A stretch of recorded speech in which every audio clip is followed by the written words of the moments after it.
I always thought Emily and I shared everything. No secrets, no hidden corners.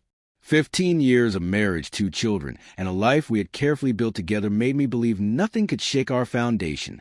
But it turned out the people you love most can wound you in ways you'd never expect. It began with something small.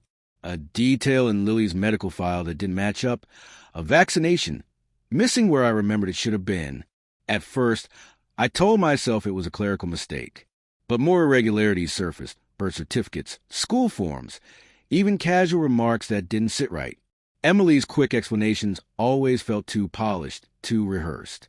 A heaviness started to grow inside me, a quiet suspicion I didn't want to name.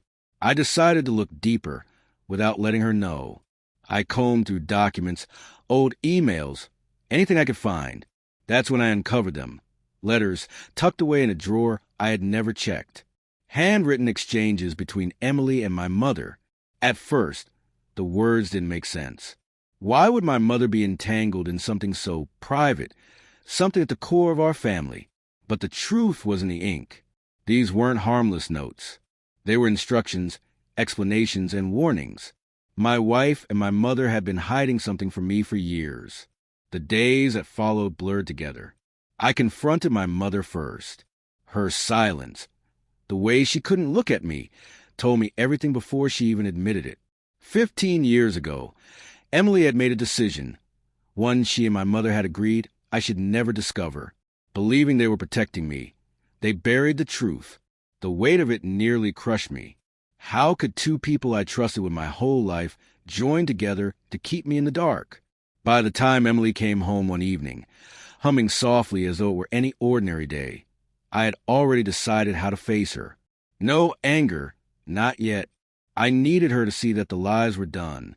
I had laid out the letters on the dining table, the quiet of the house heavy as stone. When her eyes fell on them, the first flicker of fear crossed her face. "We need to talk," I said, calm but unyielding. I slid the letters toward her. "This has been hidden from me for 15 years.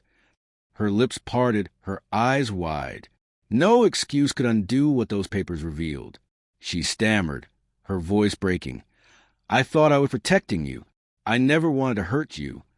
I shook my head, the silence louder than any words.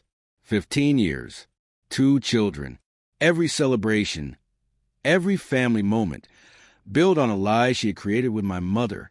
It wasn't just betrayal. It was a conspiracy, one that destroyed the trust one thought was unshakable. My mother entered the room then, her guilt etched into every line of her face. There was no escaping anymore.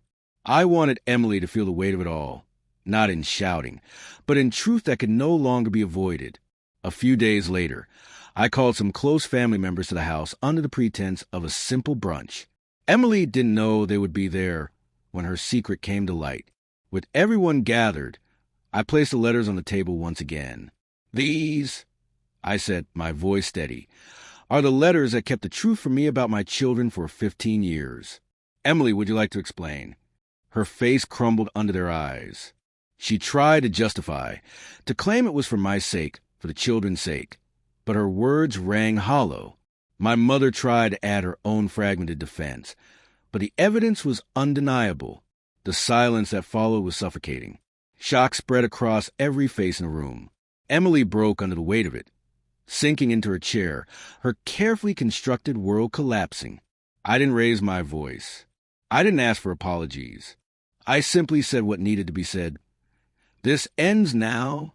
The children deserve the truth, and from this day forward, that's exactly what they'll get." The letters, once tools of concealment, now became the key to freedom, from deceit, from manipulation, from years of betrayal. I knew trust could not be restored overnight, but the secrecy was gone, and with its end came something I hadn't felt in years: resolve. The past could not be undone, but the future would be built on honesty and nothing less. Would you like me to expand this rewrite with more descriptive detail and dialogue, to make it more dramatic and novel-like? Or keep it sharp and intense like this version?